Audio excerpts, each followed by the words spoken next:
या बातमीपत्राचे प्रमुख प्रायोजक प्लॅटिनम मॉल इंद्रधनु सोलापूर.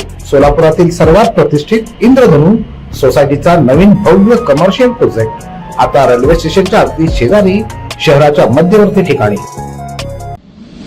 हिंदू नववर्षाची सुरुवात मानल्या जाणाऱ्या गुढीपाडव्याच्या शुभमुहूर्तावर शहरातील बाजारपेठेत मोठी आर्थिक उलाढाल झाल्याचं चित्र पाहायला मिळालं. विशेषतः दुचाकी आणि चारचाकी वाहन खरेदीसाठी नागरिकांनी मोठ्या प्रमाणात गर्दी केल्यानं वाहन विक्रीत लक्षणीय वाढ नोंदवण्यात आली. गुढीपाडवा हा नवीन वस्तू खरेदीसाठी शुभ मानला जात असल्यामुळे अनेकांनी या दिवशी नवीन वाहन घेण्यास प्राधान्य दिलं. शहरातील विविध वाहन शोरूम मध्ये सकाळपासूनच ग्राहकांची लगबग सुरू होती. अनेक ठिकाणी वाहन डिलिव्हरीसाठी विशेष सजावट, पूजन आणि स्वागताचे कार्यक्रम आयोजित करण्यात आले होते. यंदा विशेषतः चारचाकी वाहन खरेदीकडे नागरिकांचा अधिक कल दिसून आला. मध्यमवर्गीय कुटुंबांनी आपल्या स्वप्नातील कार खरेदी करून गुढीपाडवा साजरा केला. काही ठिकाणी तर ग्राहकांनी आधीच बुकिंग करून गुढीपाडव्याच्या दिवशीच वाहनाची डिलिव्हरी घेण्याचं नियोजन केलेलं होतं. दुचाकी वाहनांनाही मोठी मागणी राहिली. तरुण वर्ग तसंच नोकरी करणाऱ्या नागरिकांनी नवीन बाईक आणि स्कूटर खरेदीत उत्साह दाखवला. विविध कंपन्यांकडून देण्यात आलेल्या सवलती, एक्सचेंज ऑफर्स आणि फायनान्स योजनांमुळे खरेदीला अधिक चालना मिळाल्याचं विक्रेत्यांनी सांगितलं. वाहन विक्रेत्यांनी यावर्षीच्या विक्रीबद्दल समाधान व्यक्त केलं असून गुढीपाडव्याच्या निमित्तानं अपेक्षेपेक्षा चांगला प्रतिसाद मिळाल्याचं त्यांनी नमूद केलं. भरपूर सहकार्य केलं. ॲडवायझर मॅडम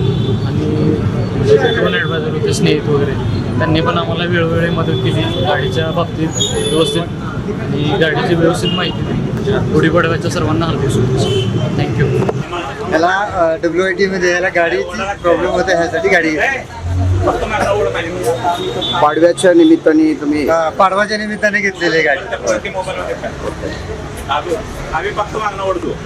गाडी तुला कसं वाटलं गाडी आज घेतलेलं? त्याला सांग खूप छान आहे. नाही म्हणजे छान आवडले पप्पाचं.